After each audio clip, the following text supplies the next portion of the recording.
8 முறை போட்டி போட்டு 7 முறை எம்எல்ஏ ஆனவருக்கு சீட் இல்லை. கலவர வழக்கில் சிறைச்சாலைக்கு போய் அமைச்சர் பதவி இழந்தவருக்கு சீட் கொடுக்கப்பட்டிருக்கு. 2 வாரத்துக்கு முன்னாடி கட்சியில் சேர்ந்தவருக்கு சீட் கொடுத்திருக்காங்க. அதே நேரத்தில் ஓபிஎஸ், செங்கோட்டையன் போன்ற முன்னாள் அதிமுகவின் பெரிய தலைகளின் இடத்துல யாரை களத்தில் இறக்கியிருக்கிறாங்க. இப்படி கலவையான விமர்சனங்களை கொண்ட 127 பேர் கொண்ட பட்டியலை, வேட்பாளர் பட்டியலை அதிமுக வெளியிட்டிருக்கிறாங்க. அதில் இருக்கக்கூடிய விமர்சனங்கள் என்ன மாதிரி பாசிட்டிவ் நெகட்டிவ் வேட்பாளர் பட்டியலை தெரியுது. வாங்க முழுசா பேசலாம்.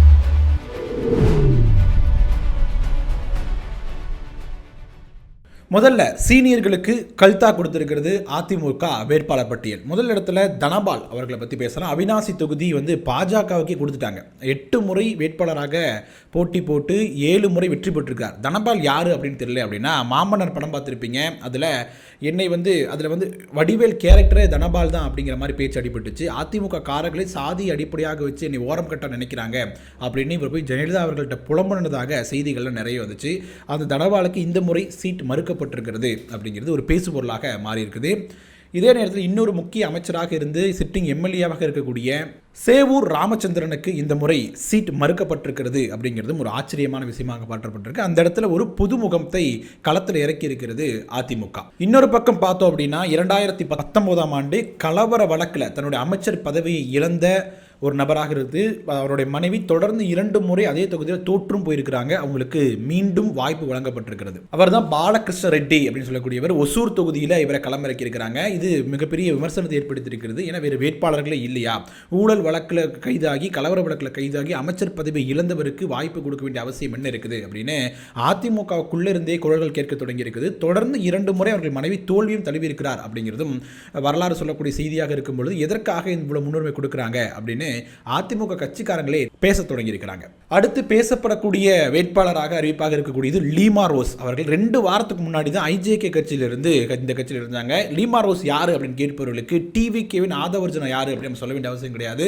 அவருடைய மாமியார் அவதான் இவங்க லீமா ரோஸ் அப்படிங்கிறது நான் இந்த இடத்துல ஞாபகப்படுத்த விரும்புகிறேன். ஐஜேகே கட்சியிலிருந்து நேரடியாக 2 வாரத்துக்கு முன்னாடி அதிமுக வராங்க. வந்த உடனே லால்குடி தொகுதி அவருக்கு ஒதுக்கப்படுது. லால்குடி என்பது பார்த்தீங்கன்னா திமுக தொடர்ந்து ஜெயிக்கக்கூடிய தொகுதி.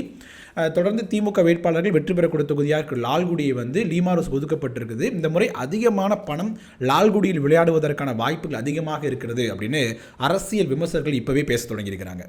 இன்னொரு பக்கம் அதிமுகவிலிருந்து வெளியேறி பிற கட்சிகள் இணைந்த அதிமுக முகங்களாக இதுக்கு முன்னாடி பார்க்கப்பட்ட செங்கோட்டையனாக இருக்கட்டும், ஓபிஎஸ் ஆக இருக்கட்டும், வைத்திலிங்கத்தின் போன்றவர்களுடைய இடத்திற்கான வேட்பாளர்களும் இந்த 2ஆம் கட்ட வேட்பாளர் லிஸ்ட்டில் அறிவிச்சிருக்கிறாங்க. செங்கோட்டையனுடைய தொகுதியாக இருக்கக்கூடிய கோபிச்செட்டிப்பாளையத்தில் பிரபு அப்படிங்கிறவரை களத்தில் இறக்கி இருக்கிறது அதிமுக. அதிமுக கொங்கு மண்டலத்தை தன் கோட்டை அப்படின்னு இந்த 2026 தேர்தலில் நிரூபிக்க வேண்டும் அப்படிங்கிறதுல மும்புறமாக பணிகளை செஞ்சுட்டு இருக்கிறது.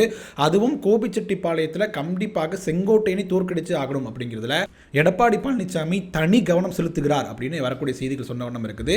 தொடர்ந்து பல முறை செங்கோட்டையன் கோபிச்செட்டிப்பாளையத்தின் எம்எல்ஏவாக, அதுவும் இரட்டை இலை சின்னத்தில் எம்எல்ஏவாக தேர்வாயிருக்கிறார். இந்த முறை விசில் சின்னத்தில் செங்கோட்டையன் போட்டி போடக்கூடாது. செங்கோட்டையனை எதிர்த்து இந்த முறை இரட்டை இலை களமாட போகுது அப்படிங்கிறதே 2026 தேர்தலில் மிக சுவாரஸ்யமான தொகுதியாக கோபிச்செட்டிப்பாளையத்தை மாற்றி இருக்கிறது அப்படிங்கிறதுல எந்த ஒரு சந்தேகமும் இருக்க போகிறதுக்கு இல்லை. அடுத்து அதிமுகவினுடைய முன்னாள் முதலமைச்சராக இருந்த ஓபிஎஸ் அவர்களுடைய போடி நாயக்கனூர் தொகுதியில் நாராயணசாமி அப்படிங்கிறவர் களத்தில் இறங்க போகிறார். இந்த முறை இதற்கு முன்பாகவே அவர் இரட்டலை எதிர்த்து போட்டி போட்டிருக்கிறார். இந்த முறை அவருக்கு இந்த முறையும் போடி தொகுதி திமுக ஒதுக்கப்படும். முதல் முறையாக ஓபிஎஸ் அவர்கள் உதயசூரியன் சின்னத்தில் அவரை எதிர்த்து இரட்டலை களமாட போகுது அப்படிங்கிறதும் மிக சுவாரஸ்யமான ஒரு விஷயமாக பார்க்கப்படுது. தேனியில் பெரும்பாலும் தேனி தொகுதி அப்படின்னாலே, தேனி மாவட்டம் அப்படின்னாலே இரட்டை இலையினுடைய கோட்டையாகத்தான் எம்ஜிஆர் ஜெயலலிதா காலங்கள் இருந்துச்சு. இப்போ ஓபிஎஸ் அவர்கள் ஏடிஎம்கே பக்கத்திலிருந்து விலகி டிஎம்கே பக்கம் வந்திருப்பது அப்படிங்கிறது டிஎம்கேக்கு ஒரு எஜ்ஜை கொடுக்கும் அப்படி எதிர்பார்க்கப்படுது. இந்த இடத்துல உதயசூரியன் சின்னத்தில் ஓபிஎஸ் வெற்றி பெற வேண்டும் அப்படிங்கிறதுல மிக மும்புறமாக களத்தில் இறங்கி ஓபிஎஸ்னுடைய ஆதரவாளர்கள் வேலை செய்ய தொடங்கியிருக்கிறாங்க. அடுத்ததாக டெல்டாவில் அதிமுகவின் முன்னணி தலைவர்கள் உருவாக இருந்த வைத்திலிங்கம் இப்போ திமுகவில் இணைஞ்சிருக்கிறாரு. அவருடைய இடத்துல சேகர் என்பவர் களத்தில் இறக்கியிருக்காங்க. அவரோட தொகுதி ஒரத்தநாடு. தொடர்ந்து அந்த தொகுதியில் வெற்றி பெற்றிருக்கக்கூடிய தனிப்பட்ட செல்வாக்கு கொண்டவராக வைத்திலிங்கம் இருந்தார். அது டெல்டா அப்படின்னாலே திமுகவிற்கு ஆதரவான பகுதி அப்படிங்க இருந்ததை தாண்டி ஒரத்தநாடு தொகுதியில் தொடர் வெற்றிகளை பெற்றவர் வைத்திலிங்கம். இந்த நேரத்தில் அவர் விலகி திமுகவில் இணைந்திருக்கிறாரு. இரட்டை இலை சின்னத்திற்கு எதிராக அவர் களமாட போகிறார் அப்படிங்கிறதும் டெல்டா அரசியலில் மிகப்பெரிய பரபரப்பையும் ஏற்படுத்தியிருக்கு. சென்னையை பொறுத்த வரைக்கும் ராயபுரத்தை தவிர எந்த ஒரு தொகுதிக்குமே அதிமுக இதுவரைக்கும் வேட்பாளர் அறிவிக்காமலே இருக்கிறாங்க. இதற்கு முக்கியமான காரணங்களும் நிறையவே அடுக்கப்படுது. என்ன அப்படின்னா, திமுகவின் வேட்பாளர் அறிவிப்பு, டிவிகேவின் வேட்பாளர் அறிவிப்புக்கு பிறகுதான் அதிமுக சென்னை தொடர்பான வேட்பாளர் அறிவிப்பு இருக்கும் அப்படின்னு எதிர்பார்க்குறாங்க அப்படின்னு வரக்கூடிய செய்திகள் சொன்ன வண்ணம் இருக்குது. முன்னாள் அமைச்சரும் தற்போதைய சிட்டிங் எம்எல்ஏவாக இருக்கக்கூடிய சேவூர் ராமச்சந்திரன் அவர்களுக்கு இந்த மாதிரி சீட்டு மறுக்கப்பட்டது அப்படின்னு முன்னாடியே பார்த்தோம். அதற்கான காரணங்கள் இப்போ விளக்கப்பட்டிருக்குது. என்ன அப்படின்னா, அவருடைய பெர்ஃபார்மன்ஸ் வந்து சரியாக இல்லை, கட்சி சார்ந்த விஷயங்களில் பெரியாக தலை காட்டாமல் இருக்கிறாரு, சொந்த பணத்தை செலவிடுவதற்கு தயாராக இல்லை அப்படிங்கிறத அவரே சொல்லியிருக்கிறாரு. அதனால தான் அவருக்கு வந்து சீட் மறுக்கப்பட்டு இந்த முறை ஜெயசுதா அப்படிங்கிற ஒரு புதுமுகத்தை வந்து அதிமுகவின் தலைவர் பொதுச் செயலாளர் கூடிய எடப்பாடி பழனிசாமி களத்தில் இருக்குகிறார் அப்படிங்கிற செய்தி வந்த வண்ணம் இருக்குது. இதன் அடிப்படையில் பெர்ஃபார்மன்ஸ் இல்லை அப்படின்னா சீட்டு மறுக்கப்படும் அப்படிங்கிறதுல ஸ்ட்ரிக்டாக கடைபிடிச்சிருக்கிறார் எடப்பாடி அப்படின்னு அதிமுகவினர் வந்து உற்சாகமாக சொல்லிட்டு இருக்கிறாங்க. அதிமுகவுடைய இந்த 2ஆம் கட்ட வேட்பாளர் பட்டியலில் அதிகமாக இளம் தலைமுறையை சேர்ந்தவர்களுக்கு வாய்ப்பு கொடுத்திருக்காங்க அப்படிங்கிற மாதிரியான பேச்சுக்களும் அடிபட்டு கொண்டே இருக்கிறது. தனக்கு விசுவாசமாக இருக்கக்கூடிய இளைய தலைமுறைக்கு வழிவிடுவதற்கும் அதிமுக தயாராக இருக்கிறது அப்படிங்கிற செய்தியை சொல்வதற்காக தான் இது இருக்குது அப்படின்னு அதிமுக சொல்லிட்டு இருக்காங்க. அதிமுக வேட்பாளர் பட்டியல் ஒரு புறம் இருக்க, இன்னொரு பக்கத்து புதிய நீதி கட்சியினுடைய தலைவர் ஏசி சண்முகம் அவர்கள் வந்து தாய் வீட்டு சீதனமாக இரட்டையிலில் ஒரு தொகுதியும், புகுந்த வீட்டின் சீதனமாக பாஜகவின் தாமரை சின்னத்தில் ஒரு தொகுதி அப்படின்னு 2 தொகுதியில் போட்டியிட போகிறோம் அப்படின்னு மிகவும் பெருமையாக பேட்டி எழுதியிருக்கிறார். இந்த இடத்துல தமிழ்நாட்டின் இந்திய கூட்டணியுடைய தலைமை தாங்கக்கூடிய அதிமுக அதனுடைய சிறிய கட்சிகளுக்கு இரட்டை சின்னத்தை ஒதுக்குவது அப்படிங்கிறதா எப்போதும் வழக்கமாக பார்த்தக்கூடிய செய்தியாக இருக்கும். 2016 ஜெயலலிதா அவர்கள் அதான் பண்ணார். இப்போ வரைக்கும் திமுக கூட்டணியை பொறுத்த வரைக்கும் எக்ஸஸ் வரக்கூடிய சிறிய சிறிய கட்சிகளுக்கு உதயசூரன் சின்னத்தில் போட்டியிடுவதுதான் வழக்கமாக 2 திராவிட கட்சிகளுமே ஃபாலோ பண்ணிட்டு இருக்காங்க. அப்படி இருக்கக்கூடிய இந்த நேரத்தில் புதிய நடைமுறையை வந்து இந்த என்டிஏ கூட்டணியில் பாஜகவும் அதிமுக கடைபிடிக்க தொடங்கி இருக்கிறாங்க அப்படின்னும் பாஜகவை வளர்த்து விடக்கூடிய, அதாவது தாமரை சின்னத்தினுடைய வாக்கு வங்கியை அதிகரிக்க காட்டுவதற்கு அதிமுக அதாவது எடப்பாடி பழனிசாமி உதவி பண்ணிட்டு இருக்கிறாரு. இது வந்து தமிழ்நாட்டு அரசியலுக்கு சரியான பாதை கிடையாது அப்படிங்கிற மாதிரி அரசியல் விமர்சகர்கள் தொடர்ந்து தங்களுடைய விமர்சனங்களை முன் வச்சிட்டு இருக்கிறாங்க. இந்த புறம் நிலை இப்படி போயிட்டு இருக்க, திருநெல்வேலி தொடர்பாக நயினார் நாகேந்திரன் இந்த முறை போட்டியிடவில்லை அப்படின்னு விலகி இருக்கிறார். இதற்கு பல்வேறு காரணங்கள் சொல்லப்பட்டிருக்கிறது. முதன்மையான காரணம் என்ன அப்படின்னா, 1962க்கு பிறகு ஒருத்தர் வந்து மீண்டும், அதாவது எம்எல்ஏ இருந்தவர் மீண்டும் போட்டிட்டு வெற்றி பெறவே இல்லை அப்படிங்கிற வரலாறு தொடர்ந்துகிட்டே இருக்குது.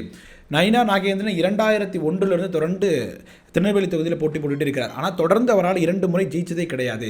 அந்த சென்டிமெண்ட் அடிப்படையில் தான் இந்த முறை வேறு தொகுதிக்கு மாறுகிறார், சாத்தூர் தொகுதியில் போய் போட்டி போட போகிறார் அப்படிங்கிற பேச்சும் அடிபட்டு கொண்டிருக்கிறது. இன்னொரு பக்கத்திலிருந்து இந்த திருநெல்வேலி தொகுதியில் கனிமொழி அவர்கள் களமிறங்க தயாராக இருக்கிறார், பேச்சுவார்த்தை போய்கிட்டு இருக்கிறது. அனுமதி கிடைச்சா கனிமொழி அவர்கள் வந்து திருநெல்வேலி தொகுதியில் போட்டியிடுவார் அப்படிங்கிற செய்தியும் கேட்டிருக்கிறாங்க. இதனால தான் சரி சேஃபாக நம்ம போயிட்டு சாத்தூரில் போட்டி போட்டலாம் அப்படின்னு நயினார் நாகேந்திரன் முடிவெடுத்துட்டாரு அப்படிங்கிற செய்தியும் வந்த வண்ணம் இருக்குது. தெற்கு மண்டலத்தினுடைய திமுகவின் அமைப்பு செயலாளராக கனிமொழி அவர்கள் இப்போ செயல்பட்டு கொண்டிருக்கிறார்.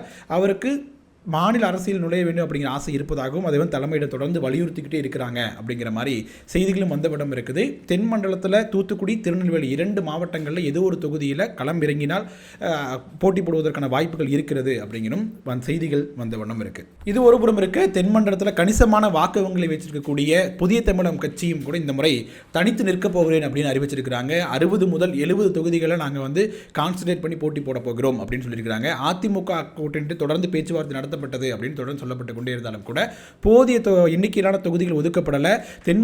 தென் மாவட்டங்களை பொறுத்த வரைக்கும் அதிமுக டெபாசிட் கூட வாங்காது அப்படின்னு புதிய தமிழகம் கட்சியினுடைய தலைவர் கிருஷ்ணசாமி அவர்கள் வந்து சமீபத்தில் கொடுத்த பேட்டியில் சொன்னார். நாங்கள் அதிமுகவினுடைய வாக்குகளை மிகப்பெரிய அளவில் பிரிக்கக்கூடிய வேலை தென் மண்டலத்தில் செய்ய போகிறோம் அப்படிங்கிறது தான் இவர் மறைமுகமாக சுட்டிக்காட்ட விரும்புகிறார் அப்படின்னும் அரசியல் விமர்சகர்கள் சொல்ல தொடங்கியிருக்கிறாங்க. ஏற்கனவே தெற்கு மண்டலத்தை பொறுத்த வரைக்கும் பாஜகவிற்கு பெரும்பாலான தொகுதிகளை கொடுத்திருக்காங்க.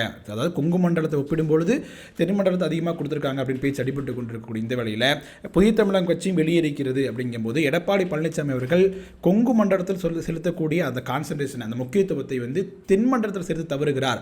அவருக்கு தென் மண்டலத்தை பற்றி அவ்வளோ அக்கறை இல்லைங்க, கொங்கு மண்டலத்தில் மட்டும் வெற்றி எப்படியாவது பெற்றுவிட வேண்டும், கணிசமான வாக்கு வங்கியை வந்து உயர்த்துவதற்கு கொங்கு மண்டலமே போதும் அப்படின்னு நினைக்கிறாரு. அவருக்கு மெஜாரிட்டி பெறணுங்கிற எண்ணம்லாம் கிடையாது, வாக்கு வங்கியை காட்டணும், அதற்கு கொங்கு மண்டலம் அதிமுக கைவசம் இருக்கணும் அப்படிங்கிறது தான் அவருடைய ஒரே குறிக்கோள் அப்படின்னு அதிமுக வட்டாரங்களுக்குள்ளே இருக்கக்கூடிய அதிருப்தியாளர்கள் கருத்துக்களை சொல்ல தொடங்கியிருக்கிறாங்க. தமிழ்நாட்டு அரசியல் களம் தேர்தலை நோக்கி இவ்வாறு விறுவிறுப்பாக நகர்ந்துட்டு இருக்கு. இந்த வீடியோ தொடர்பான உங்களோட கருத்துக்களை கமெண்ட் செக்ஷன் சொல்லுங்க. வீடியோ பிடிச்சிருந்துச்சு அப்படின்னா லைக் பண்ணுங்க, ஷேர் பண்ணுங்க, கோபாஸ் யூடியூப் சேனலை சப்ஸ்கிரைப் பண்ணிக்கோங்க. தொடர்ந்து பேசுவோம். நன்றி.